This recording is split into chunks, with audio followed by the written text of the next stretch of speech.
আসসালামু আলাইকুম সুপ্রিয় শিক্ষার্থী বন্ধুগণ, পঞ্চম শ্রেণীর বৃত্তি পরীক্ষার্থীদের জন্য অর্থাৎ যারা প্রাথমিক বৃত্তি দিবে তাদের জন্য এই জ্যামিতিটি মোস্ট ইম্পর্ট্যান্ট একটি জ্যামিতি।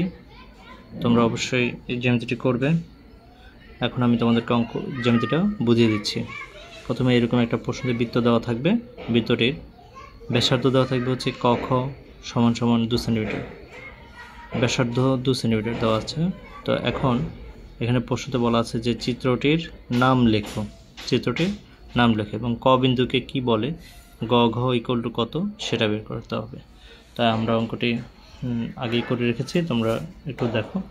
চিত্রটি একটি বৃত্ত, এটা তোমরা দেখতেই পাচ্ছ। চিত্রটি একটি বৃত্ত, কারণ এখানে প্রশ্নতে চেয়েছে যে চিত্রটির নাম লেখো। চিত্রটি একটি কি? চিত্রটি একটি বৃত্ত। তাহলে ক বিন্দুকে কেন্দ্র বলে। ক বিন্দুটা হচ্ছে কি?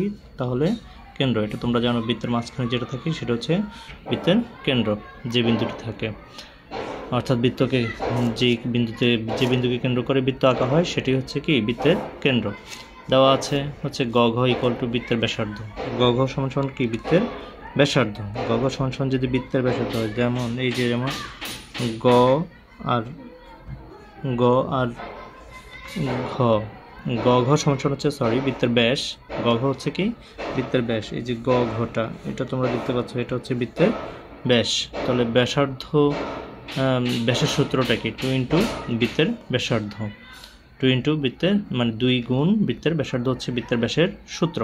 তো বৃত্তের ব্যাসার্ধ আমরা আগেই দেখেছি যে এখানে লেখা আছে বৃত্তের ব্যাসার্ধ হচ্ছে ক খ সমান সমান 2 সেন্টিমিটার।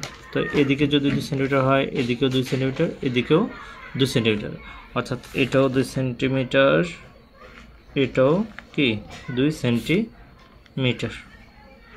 তাহলে এদিকে বৃত্তের ব্যাসার্ধ মানে বৃত্তের ব্যাসার্ধ যদি 2 সেন্টিমিটার হয়, তাহলে বৃত্তের তোমার হচ্ছে গ ঘটা আমাদেরকে বের করতে বলছে। অর্থাৎ গ ঘ হচ্ছে একটা ব্যাস। ব্যাস হচ্ছে বৃত্তের ব্যাসার্ধের দ্বিগুণ। তাহলে বৃত্তের ব্যাসার্ধটা কত? বৃত্তের ব্যাসার্ধটা হচ্ছে ক ঘ গুণ 2। ক ঘর মান কত? 2।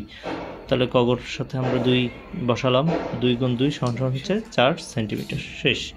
আপাতত তোমরা এতটুকু এভাবে করলেই অবশ্যই মানে বুঝতে পারবে। যদি কেউ না বুঝতে সমস্যা হয় বা তার কোনো কমপ্লেন্ট থাকে, তাহলে তোমরা আমাকে অবশ্যই কমেন্টস বক্সে কমেন্টস করবে। আর ভিডিওটি লাইক, শেয়ার এবং বেশি ভিডিওটি শেয়ার চাই, এবং যে যত বেশি শেয়ার করতে পারে তার প্রতি আমি তত কৃতজ্ঞ থাকব। আর অবশ্যই আমার চ্যানেলটিকে তোমরা সাবস্ক্রাইব করতে বলবে না। ভিডিওটি দেখার পরে সম্পূর্ণটি ভিডিও টেনে দেখবে না, সম্পূর্ণটি ভিডিও একবার দেখবে। আর অবশ্যই বেল বাটনটি বাজিয়ে রাখবে। ওকে, আসসালামু আলাইকুম, খোদা হাফেজ।